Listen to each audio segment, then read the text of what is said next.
Good afternoon. This is the live AMA chat with RSCCD Chancellor Marvin Martinez. I'm Leslie, editor-in-chief of the Eldon News, and connected on the line is Ashley Romaiki and our multimedia editor, who's monitoring our social media and will be popping in to ask some questions. So far this week, how you been, Chancellor Martinez? Well, I've been well. Uh, I've been healthy. And As I was saying earlier, we should all feel very fortunate that all of us are healthy. Uh, Mm-hmm. and our hearts definitely go out to others who are not and suffering from this terrible virus, which has had just an incredible uh, impact on all of our lives in every way possible. I'm sure, like most of you, when you get up in the morning and you wake up with a sore throat, or you have congestion, or then you begin to think, do I have the virus? And I mean, the stress level that all of us feel on a personal level or with family is just tremendous. Many of us now, when we go shopping, in which I did a couple days ago when all of us were off on the Cesar Chavez holiday. I mean, we are so careful now when we go out, and Mm-hmm. we're so conscious of how close we come with anyone.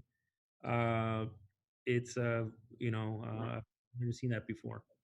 So, but again, for those of us who are in good shape and healthy and have a job, that's also good today. I'm sure most of you know the news that was shared today about individuals who are on unemployment, and then the unemployment statistics that will be released tomorrow by the U.S. Department of Labor are expected to be devastating. So, many of us went through a recession about 10 years ago. This is no doubt worse. Worse. I'm hoping to share some good news with everybody today as to what we're trying to do and how we're trying to survive.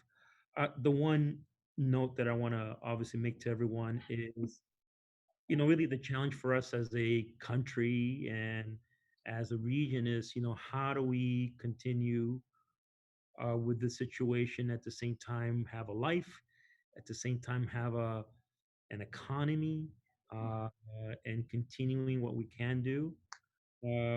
That's definitely what we're trying to do with the Rancho Santiago Community College District, and that we want to be able to offer students classes. We want to be able to conduct business as much as possible as they were going before. We have not stopped, and so again, that continues to be our goal. How do we stay open virtually? How do we continue to serve students, not just by offering them the classes that we can online or through remote instruction, but also how do we provide services? Today, I was made aware by the president of Santiago Canyon College that they had the food pantry Mm-hmm. was open today, and they were giving food to students. They served, and students were coming in almost like a drive-through setting, driving their cars, Mm-hmm. and they saw 130 cars in 1 hour. Wow. So obviously the need is there, the demand is there for us to continue to support each other in every way that we can. So, and that continues to be our goal, and that continues to be what we try to do every day. And again, it's the way to survive these next few months. As to are we going to be able to live and have a normal life as much as possible? And so that's what we're trying to do. Yeah, well, I'm really glad to hear that you're doing well. And yes, it's unfortunate what's happening throughout the city and throughout the whole country. But we have to, stay safe.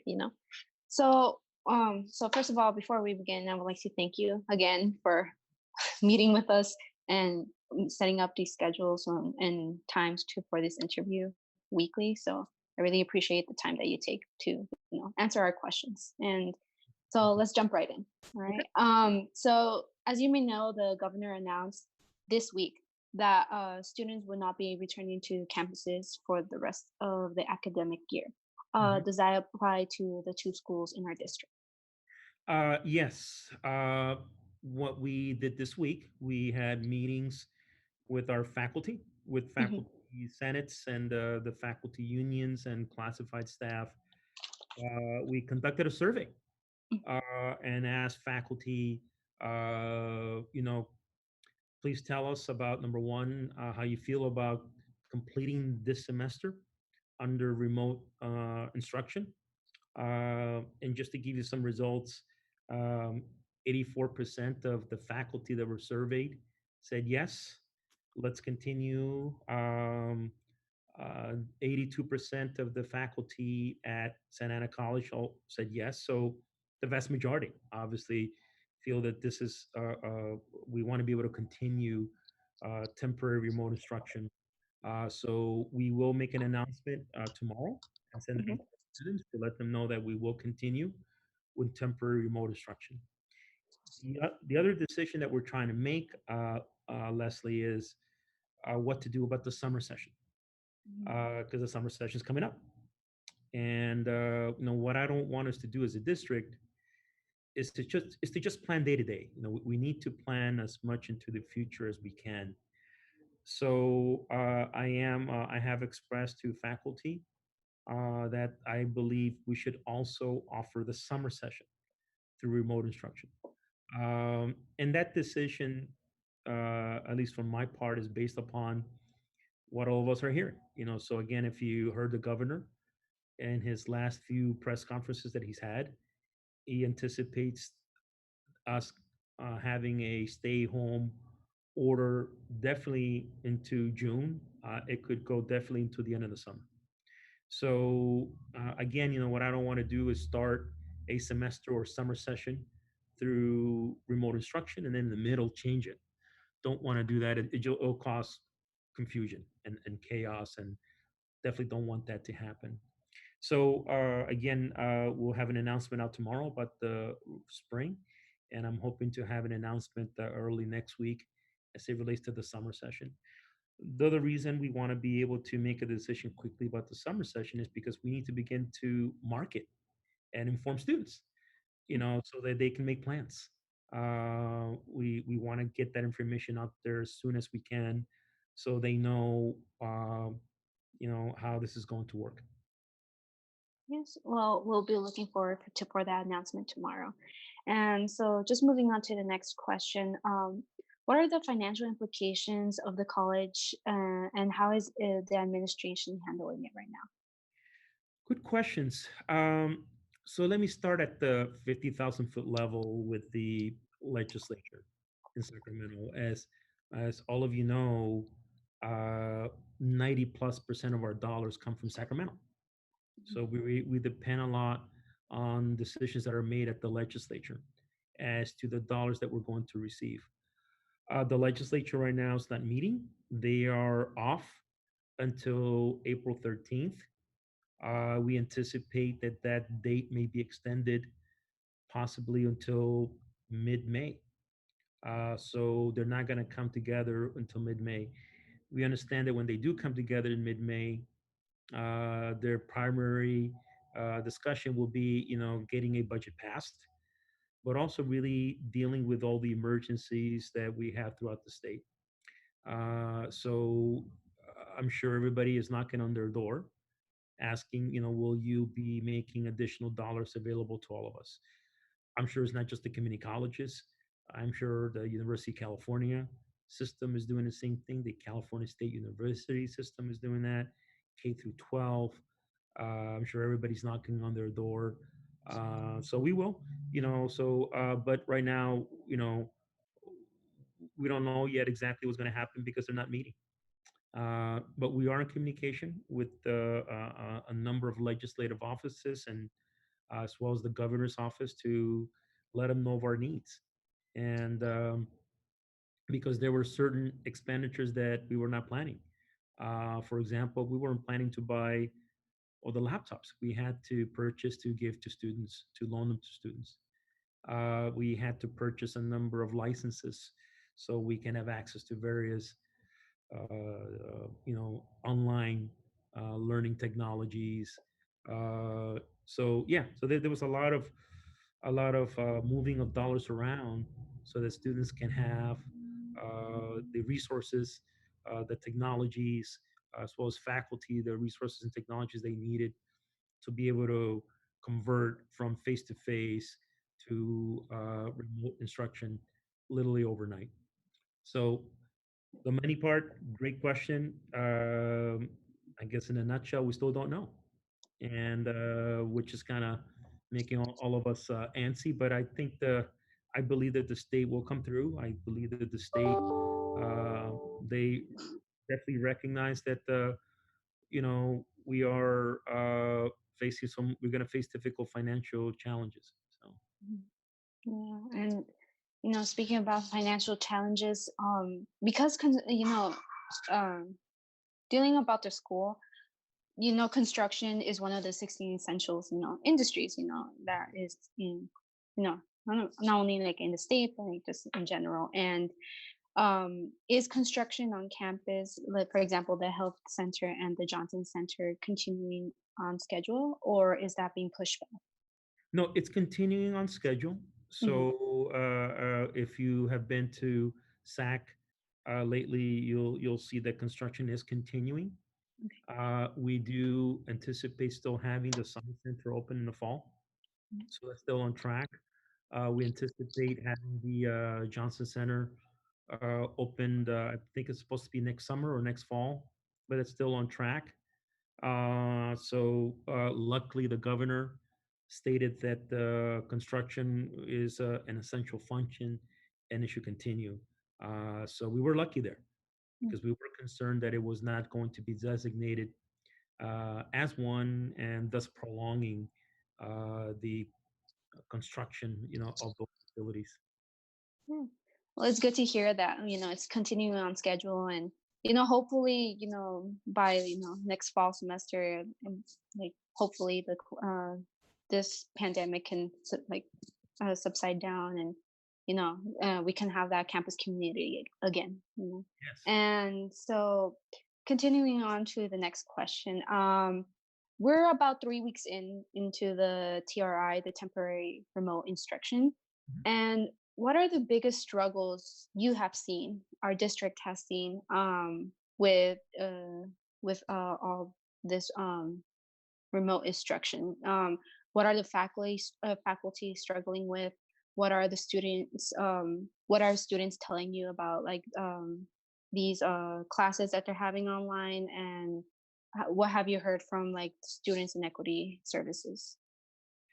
A lot of the information that we have received has been um, anecdotal. So, which basically meaning that I've heard pieces of information. So, in order to address that, Santa Ana College conducted a survey where nearly 900 students responded. And a lot of the questions that were asked of students were what you just asked me. How do you feel about the technologies? Do you have access to them? How's it going at home in terms of working in a home environment? And so we want to be able to have those results ready. We want to utilize that research that was done at Santa Ana College to help us make some key decisions. I think this week, uh, SCC has conducted similar surveys because all of us are trying to get as much data as we can from students. We don't want to make decisions on anecdotal information. We want to make them as scientifically possible as we can. And that's what the purpose of the surveys were. Uh, Mhm. so, if I could hold off on responding to some of those concerns because I haven't seen the final reports, and I do want to have those reports available and obviously make them available to students so that you could see, in a nutshell, how our students responding. And But again, I'm very much of an advocate of using research to help us respond to questions because otherwise, our biases come into being, and our beliefs come into being, and they uh, I don't want that to dictate our directions of where we want to go or policies that we want to develop. So I'll hold off on that response because I'm eager to also hear how students at SCC have also responded. Hopefully, it'll be similar results, Mhm. but they're always a little bit different. And I'm sure there'll Yeah. be a lot of similar results.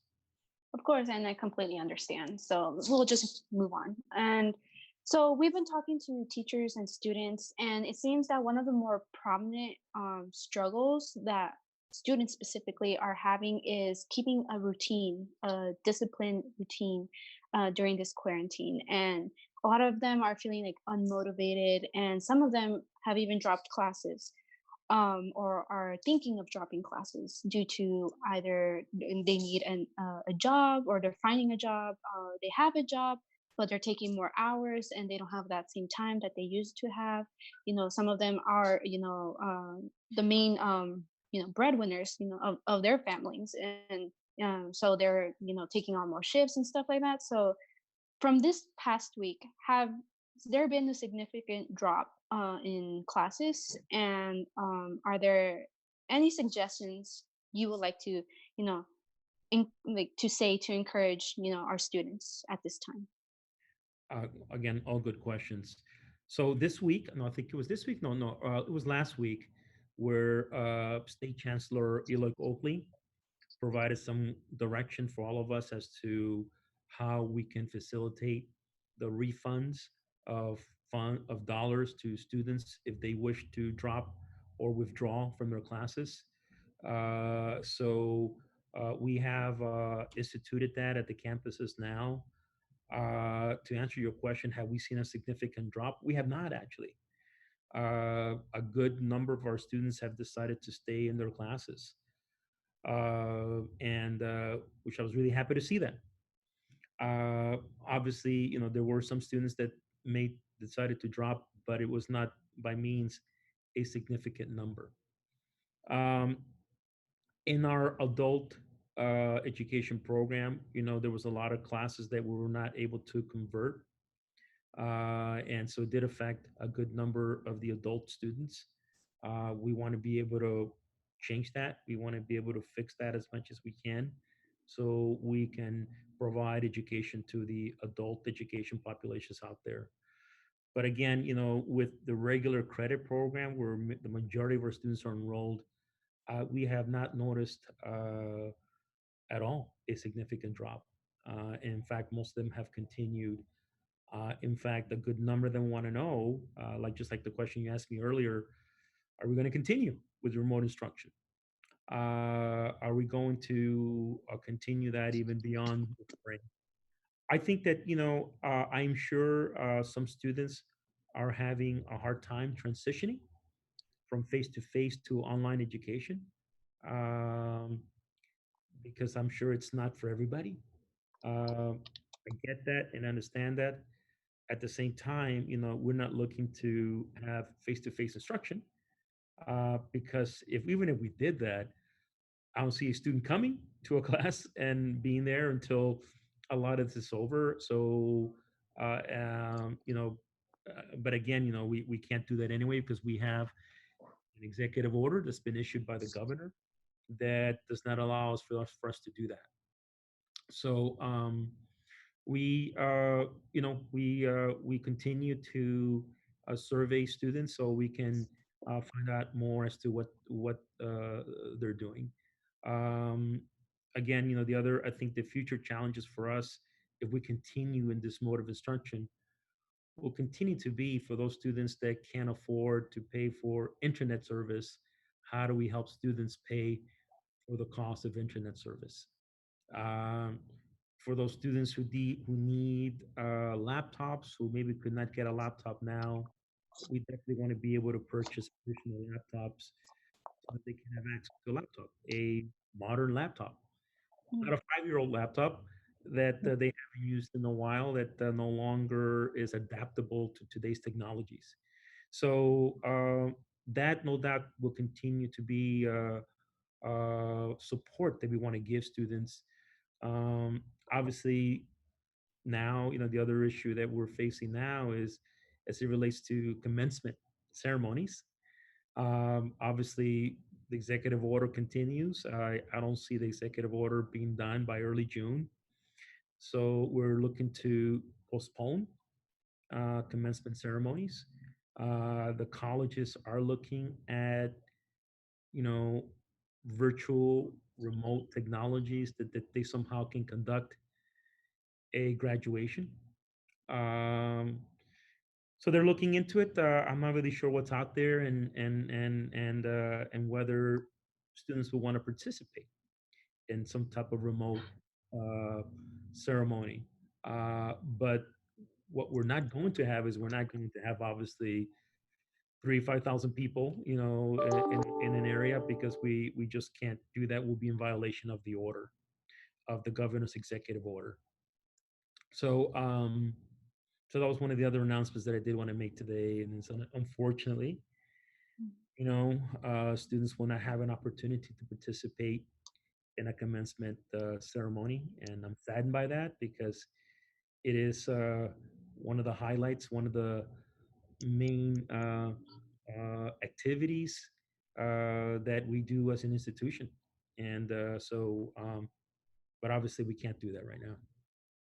Yes, and it's unfortunate to hear that because a lot of students were really looking forward to the commencement ceremony, but that's unfortunate to hear. So, Right. right now at this time, I will take let Ashley make a question. Ashley, is there any questions for social media? Yeah, hi both of you. So, a question from social media comes: what is the process for students who need to drop? How do they apply for the emergency withdrawal through SAC?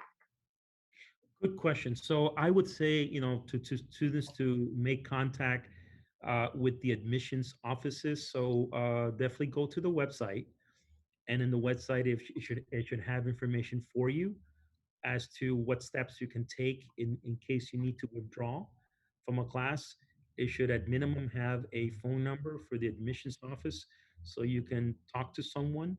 But definitely go to your websites on your campuses, and if the information there, hopefully it's there, it better be there. And if it's not there, there should be an email address or phone number to connect to the admissions offices.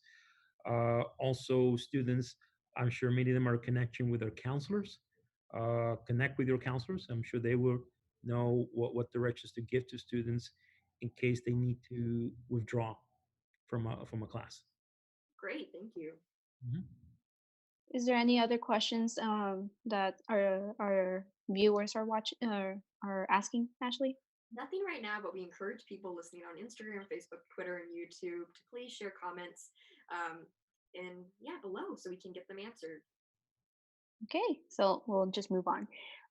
So can you please can you explain a little bit about the Digital Dawns program and how it's expanding during this time? Um, What the digital non. Digital Dawns program. Is the district going to be investing in additional tech resources? I know you mentioned that you did buy laptops and stuff like that. But what about like hotspots, tablets? To bridge the digital divide uh, and make distance education available to more students. Well, so we certainly want to make that available. So we are beginning to be in connection with the private sector, with companies like AT&T, to see how AT&T can work with us to provide what do they call it, the bundles where students can have access to the internet, and we can uh, uh, raise the dollars here to make sure to make that available to students through AT&T. Um, we want to be able to dedicate more dollars to helping students with laptops. What I would recommend to students is to definitely begin to let their faculty members know during the classes, to connect with the campuses themselves. Uh, you know, Once we know there's a need, we will purchase more laptops. Uh, to be honest with you, the biggest challenge we have as it relates to purchasing more laptops is just the demand out there. So the demand, as you could imagine, from everybody throughout the country is for more. No, everybody needs to buy laptops, and the reason for that is because everybody's working online. Everybody's staying home and working online. So that's the biggest challenge that we have is when we because when we purchase laptops, we're not just buying one. We're asking to buy 200, 300, and they are going fast. They're going fast because everything is moving online. So I think that again, I would recommend to students to let us know now, right away, so we can begin to put in our orders to purchase laptops because we're in competition with everybody who needs laptops. So so yeah, I think again that's just another example how as a country we were not prepared. No one thought that the demand for laptops would be what it is today, which is it's increased by 1,000% throughout the country. Yeah. So so definitely, again, I recommend to students to inform their faculty members, to inform their counselors, to inform the colleges of their needs, and then we could continue to make more laptops available. Yeah, of course. And speaking about students' needs, as you may know, also a there's a big, big group of our students that unfortunately are food insecure, and part of that group is also students who happen to be homeless. And Mhm. so, what measures is our district doing in order to not only ensure that these students don't drop out, but also ensure that they're getting their needs. Right. So just to let we have a number of student workers that are paid by by the campuses, and I have asked the campuses to continue paying those students until the end of the semester. Um, we definitely don't want to stop that because many students depend upon that check. They depend upon that money to pay for their basic needs, uh, and uh, and it's not like there's a lot of jobs out there anyway, and they can go out there and look for a job at a restaurant or the like. There, those jobs are not there.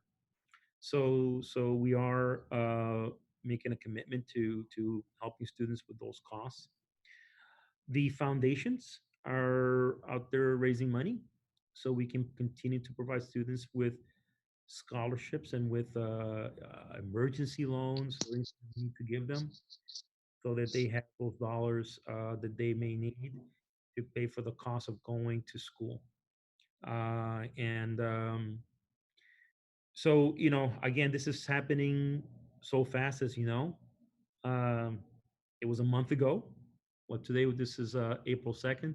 March 2nd, we were all still in classrooms, face to face, and so forth. And a month later, it's a whole different world.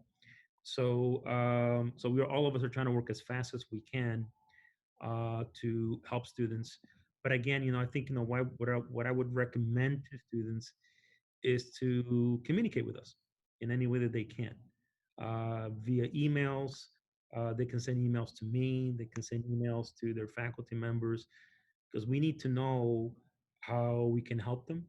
And we don't want to make any assumptions. We want to know how we can help. Um, but again, I wanted to let all the students out there who are student workers to let them know, don't worry about you being laid off by the colleges. The colleges will continue to support you, and we definitely are committed to doing that, at least to the end of the semester. Um, whether we can continue at the end of the semester doing that, don't know yet, but we definitely want to be able to continue supporting students. Yeah, of course. And it's great that the college is trying their best, either providing resources and or laptops, or even keeping the student workers getting checks. And it's really good that the college is doing that, because many students unfortunately have lost their jobs, and they either work in retail and other forms of jobs that are not in the essential list of um, the executive order. So, um, but it's good to hear, that our college is doing whatever they can in order to, keep And as them. you Leslie, last week that federal stimulus bill was passed Mhm. and signed off by President Trump. So that stimulus bill does provide assistance to those individuals. So the way it works, here's the way I understand it. You could get if you made up to $75,000 or less, you are eligible to receive a check of up to $1,200. In order for you to qualify for that, you would have to have submitted your taxes in 2018, and they're not looking at 2019 because I'm sorry, they are looking. I'm sorry, 2019. Did I say 2018? No, 2019. So you would have to submit your tax in order to be eligible. Unfortunately, the only individuals that don't qualify are those individuals that are undocumented. So you need to have a social security number. You need to have to submit it, your taxes to be eligible. So, and if you're married, you could be eligible for up to $2,400, and you could get additional dollars depending on whether you have dependent children that are 17 years. So again, hopefully our students are aware of that, or they should check with their tax accountants if they submitted taxes to make sure that the tax accountants have that information, and to because if you're going to be eligible, that will help you tremendously. The other thing that has happened is the bill provided additional dollars for those students who have submitted for unemployment. So, again, if you lost your job, you can go to you should go to the Employment Development Department (EDD). Go to the website to see how you could apply for unemployment. The federal stimulus bill provided additional dollars. Usually, if you're unemployed and you're eligible for unemployment, I think you get like $450. With the federal stimulus bill, they added another $500 on top of that. So you're able to get $900 or more per week if you were unemployed. So definitely, I would recommend to students who fall under those categories to go to the Employment Development or the EDD um, website to see if you're eligible and see if you can get access to those resources that are going to be out there relatively soon. Just coming back to the checks, my understanding is checks will begin to be issued in 2 to 3 weeks. So again, check with your uh, whoever prepared your taxes. I'm sure they would have information. The other thing I would advise students is be careful also who you talk to. There's a lot of people out there who are trying to rip people off, and don't give him any information any of your personal information. Um, so yeah, because you have predators out there who are trying to take advantage of individuals who are in desperate need. And so again, just be careful about that. Yeah, of course. And, it's at this time, a lot of people are, starting to panic or already panic. So, it's good that people should take, time to calm down and think about things, and really not give into, that despair, or Mhm. that preoccupation. But okay. So moving on to Ashley. Ashley, is there any other questions that is there in social media? Yeah, so let me check again. Looks like I have to filter through a few of them. Would we be able to come back to me in a few minutes just to condense all the questions? We had some multiple comment ones, so I'm going to go through and condense, and I'll be back in a few minutes if you don't mind. Yeah, of course, no problem. So You did mention a little bit about the checks and about the bill and the checks that will be coming in like about 2 or 3 weeks. There is a part that says that that students who are claimed as dependent and from your taxes, even if they go to college, they're not eligible. Correct me if I'm wrong. If they're not eligible to get that check, or if they're above 17 years of age, they that could like hinder them to get those checks. Will the administration be planning to, or will the administration plan or will be doing something in order to help those students who unfortunately do not get those checks, or is there anything in motion right now? Yeah. So I think that the first thing we want to be able to do is to help students with again just clarity and information as to how they could be eligible. So again, the way that this law reads is that if you're 17 years or older, you're not eligible to get additional dollars. But if you are a couple and you made less than 150,000 last year, you are eligible for up to $2,400. You could get more if you have dependent children who are 17 years and younger. So for those individuals who are 17 years and older, obviously, that couple cannot get reimbursed or can't get additional dollars for them. But for those individuals who are 17 years and older, if they were working and they obviously got laid off, they can go and apply for unemployment. And again, the amount that everyone was getting prior to the stimulus for unemployment, I think I heard today from the governor mention the number of $446. Uh, but that amount, because of the stimulus bill, will be increased to, I think I heard a number of $936 per week. So that should help people tremendously with their costs, paying rent or whatever else, whatever other payments that they have to make. Um, you know, what we can do to help, obviously, we can't give students $936 a week. We're not that type of agency. We can help students in other ways, definitely with emergency loans, with scholarships, with access to laptops. And as I mentioned to you earlier, we want to make sure that we can make the internet accessible to them. And we're going to try to do that at no cost to them, no cost to students. Um, these other costs, that's not who we are as an agency, but we can definitely direct them to employment development department and other agencies that can help them, and they should take advantage of it because those dollars, that bill that was passed, it was like 2.2 or 2.3 trillion, and those dollars come from taxes that all of us pay. So you should take advantage of that because you probably paid a lot of taxes, and so that's what's happened to this bill. My understanding at the federal side that they are talking about another stimulus bill, Mhm.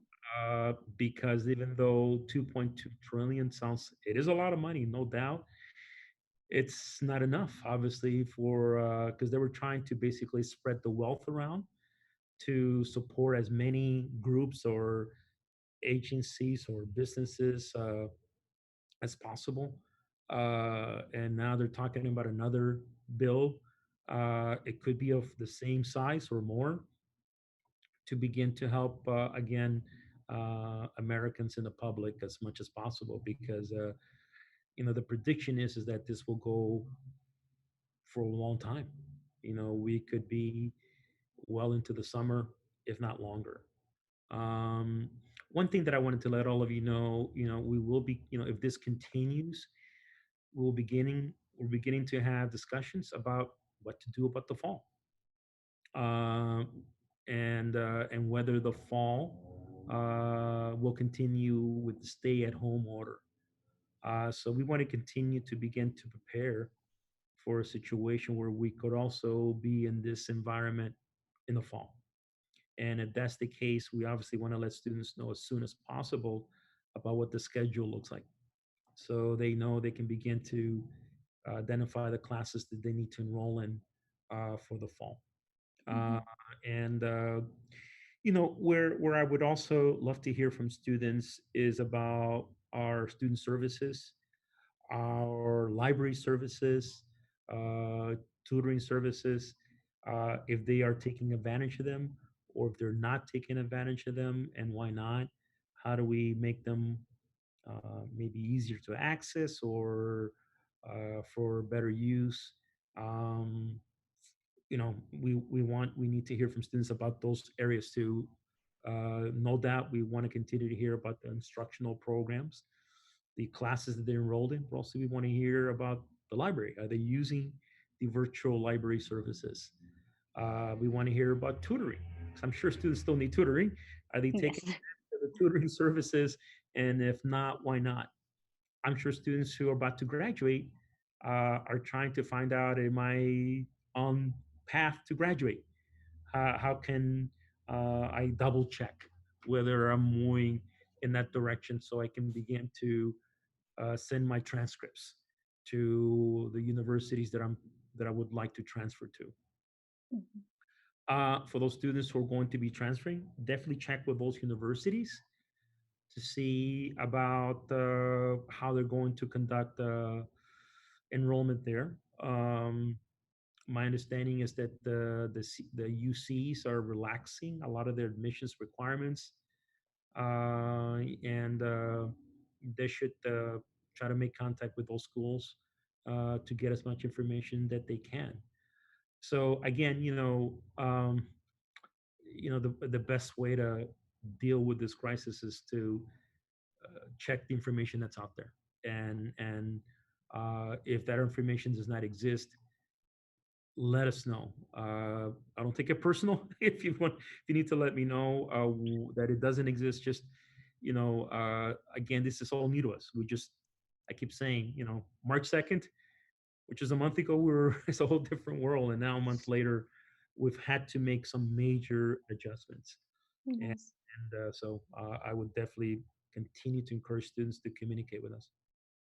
Yes, and earlier, right now, you just spoke about a little bit about the transcripts. A lot of universities are switching their classes to pass or fail. Will Mm, Santa Ana College do that as well? Good question. We haven't uh, got into a lot of detail about that discussion. I think I'm sure that we will. That's usually a decision that I leave to our faculty and our faculty senates. I'm sure we'll hear from them. So, but at this point, I really have nothing to report, because there's no decisions that have been made about this. Oh, okay. And so, Ashley, are you still online? I am, yes. No questions from social media right now. Okay. So we'll just end it here. And well, once again, thank you so much, Chancellor, to taking the time to speak to us. You gave us a lot of great information, and it's great that we have these conversations because a lot of the students and people who do read the Eldon, have these questions, and it's great that you're taking the time to answer their questions as well. It's my pleasure. Again, the way that you deal with a crisis is through communication, communication, communication, and that's how we're able to keep each other knowledgeable about what's going on. I know next week is spring break. Yes. Everyone takes time to stay home. Don't go out. Stay home. Relax and enjoy your families. Enjoy the fact that you're healthy, and keep looking out for messages. And we'll continue to communicate with students. But as I mentioned to all of you, we will send a communication tomorrow and early next week as it relates to the this current spring semester, and as it relates to the summer session that's coming up. And maybe the next time that, because I don't think we're having a discussion next week, right? Because of the spring break. So that, Mhm. so I think we're going to do it again the following week. So I think that by that time we'll have more information to share. Definitely about the summer session. Uh, even some of the questions that you've asked me that are really good about the pass, no pass, and about any other additional services that we can provide for students. We also hope that by that time we can release to everybody the results of the surveys. And maybe next time we come together, we could look at some of those results, Leslie, and get into some detail about them. And again, look, I want to continue to have that communication with students so that we know what you're facing and how can we help. And we'll make it through all this together. I have no doubt. Uh, you know, just let me conclude with this, and that a lot of colleges around us uh, just started this week, this Monday, with their online or remote instruction program. As you know, we started literally a few days after the governor issued the stay-at-home order, and we started actually on March 18th. Uh, Many other colleges didn't start again till March 30th of this week. I really didn't want us to lose any time. I wanted us to move as quickly as we could as an institution and convert from face to face to online and remote instruction. And the reason I wanted us to do that is because I felt that it was important so that students don't drop and students continue, and they knew that they can rely upon us offering classes uh, in this mode as quickly as possible. What I didn't want to do is to wait 2 weeks. To me, it's a long time. Look how much has happened in 2 weeks. It's just Yes. a lifetime in 2 weeks. And I just did not want to do that. I was really concerned about students dropping. And so, we've accomplished a lot this last few weeks. And I think that given that we've been at it since March 18th, we're almost like veterans now. We've been doing this for quite a while, and everyone just got started on Monday. Mhm. I'm real happy about that. I think because of the action that we took, which by the way was monumental, uh, to convert nearly 3,000 classes into an online platform. I mean, it's usually an institution would receive about 5 years to make this happen. So I think that as a result of making that choice, we were able to prevent for many students to think about dropping. But I know in many other colleges, because they waited 2 weeks, they had several drops. A lot of students dropped, and so I definitely don't want students to drop. I want them to continue as much as possible with their education. So thank you so much, Chancellor Martinez, and we'll be contacting you on the following chat, not next week, but the following week after that, so we can ask you more questions. Great. All Okay. right, Thank thank you so much. you. Good luck, everybody.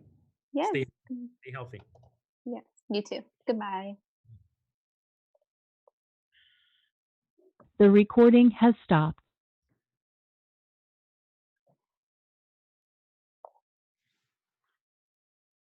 Good job, Les. Yay. Yeah, I a lot was trying.